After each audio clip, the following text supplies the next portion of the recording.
It was on Sunday evening of 20th February 2000 when the country was ambushed with shocking news yet again.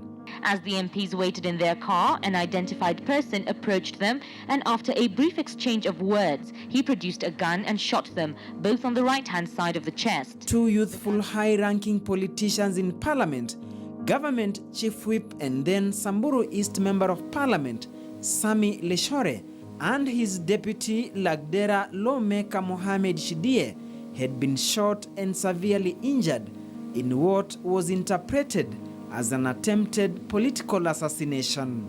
See, from 1997 to 2000, there was that under-table tension or currents.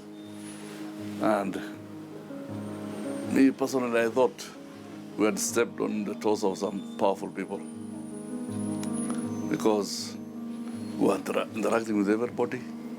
We were supporting, even if the opposition came with a good bill or a good motion, we sit down and see how, if it's for the benefit of Kenya, we see how we are going to support it. Leshore, now Samburu Senator, recalls vividly the events on that fateful evening. Events that are still painful 17 years down the line and counting. That unfortunate event, it was very unfortunate because I was loyal to my party, I was loyal to my country, the same with my deputy. But that evening, we had dinner at Honorable Saitoti's house, the Vice President. And when we were leaving, he stopped me and told me, Leshore, how are the politics in the country? I told him, I feel that there are people who think we have stepped on their toes. Maybe because of what we started as a pastoralist parliamentary group, or maybe the reforms we are trying to undertake in Parliament, there are people who feel we should not be there. And after an hour, we already met our fate. After an hour, living in Saitoti's house, we met our fate. After dining with then country's number 2 in command, Vice President, the late Professor George Saitoti, at his Lavington home, the two, Leshore and Shidie, left for their home driving in one vehicle.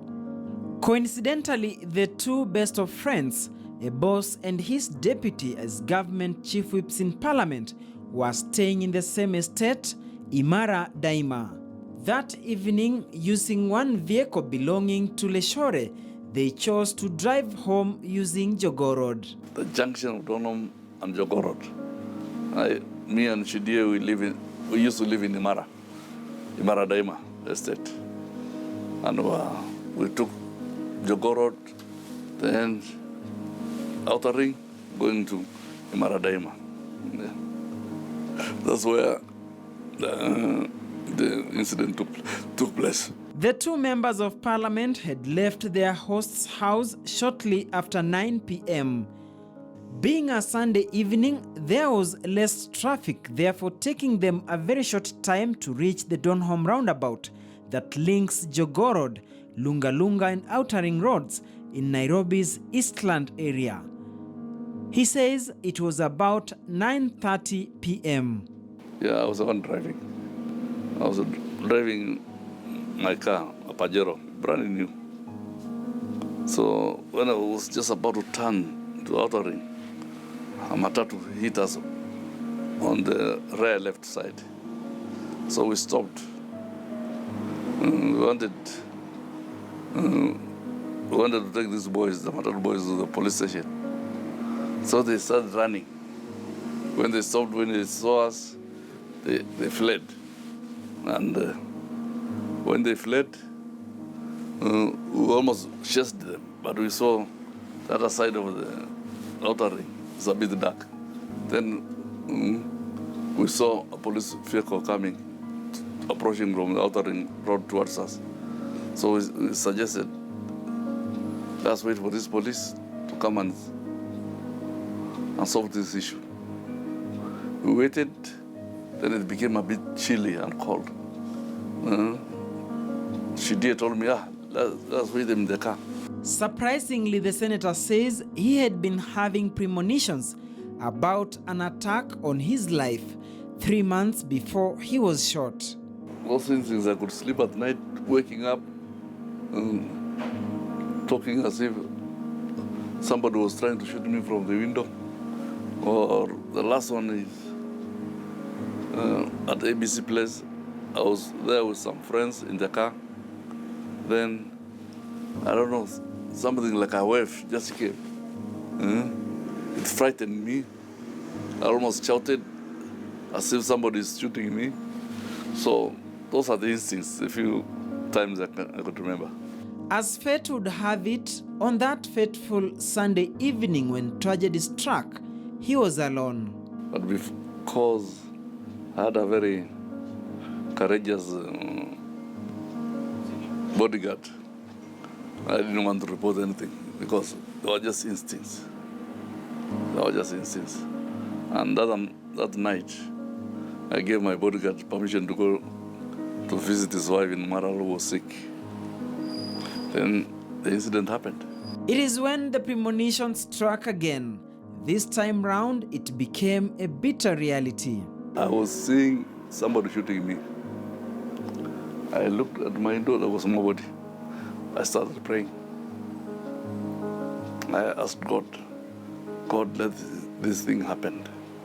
It has been disturbing me for too long. The moment I opened my eyes, I saw the gun here. Then when I did this, the assailant moved 2 steps. Then he released the first bullet, which hit me on my right side of the chest and destabilized me, my spinal injury. My spinal cord destabilized. That's how I got the injury. Then the second bullet hit at Shidia. It was a bit lucky or not unlucky because he's not using his right hand now. And from there, we were picked by a good Samaritan. The police arrived, we were picked by a good Samaritan. He took us to Nairobi Hospital. Shock, anger, and political tension gripped the country following the double assault on the 2 young parliamentarians. Francis Xavier Kausai Ole Kaparo was the Speaker of the National Assembly then. The circumstances under which they were shot were unclear and still remain unclear to date. And again, the treatment available locally for at least the Honorable Leshore was not the best, as he was paralyzed. The first thing I did, obviously, was to try to get them treatment abroad. There are those who perceived the incident as an attempted assassination. So tense was the country and many feared for their lives. Unknown to many, this is what the Speaker did to the 2 whom he terms as his best friends. Actually, I sent them out of Kenya, not through Jomo Kenyatta Airport, but through Wilson, a chartered jet. And we let it be known that they were going out of Jomo Kenyatta. And even their relatives went to Jomo Kenyatta, went to get them out of Wilson, because there was such heavy unclearness as to what transpired that we needed to be extremely careful. I would imagine, Kaparo was part of the system, and really he should get credit for that sort of thinking. Because, people who are determined to finish you will follow you even to prison. From there, the country was crying because the chief whip and his deputy were almost assassinated. And I think the leaders then feared there are going to be riots because most of the students from Polytechnic, University of Nairobi, they were almost rioting because of that. I think they decided in the cabinet to take us to London, where I stayed for about 1 year. And it was during that stay of 1 year that my consultant doctor gave me a lot of courage. Gave me a lot of courage when I was still lying on my back, not knowing whether I'm going to be alive or not. He was encouraging me to start thinking, going back to Kenya to serve my people. For over a year, the government chief whip remained bedridden at a London hospital. So severe was the damage on his body in that for the first 6 months, he lay on his back and could not move because he was paralyzed. A moment, he says, was both difficult and painful. At one point, I almost gave up. When I realized I cannot sit, I cannot turn myself.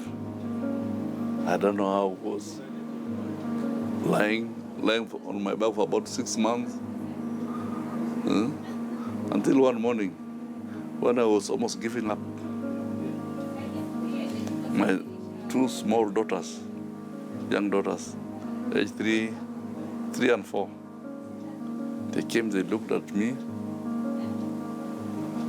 and they started singing for me in Samburu, the nursery songs. They started singing for me until they sang one song, which is very popular, from Logoba. They sang that song for me until I woke up. I was not even sleeping, I was just trying to, because I almost gave up. When I was singing, I looked at them and I said, God, these 2 lovebirds give me now hope. I see these 2 young girls growing up. Then I started coming back. And they entertained me. And one morning they told me, Dad, don't worry. I'll be your physiotherapist. At the age of 4. Then the small one looked at the other one. She said, Dad, and me, I'll be your OT. OT means occupational therapist. At the age of 3 and 4, I said, God, give me life so that I can see these 2 lovebirds growing up. And from there, I started forgetting what happened.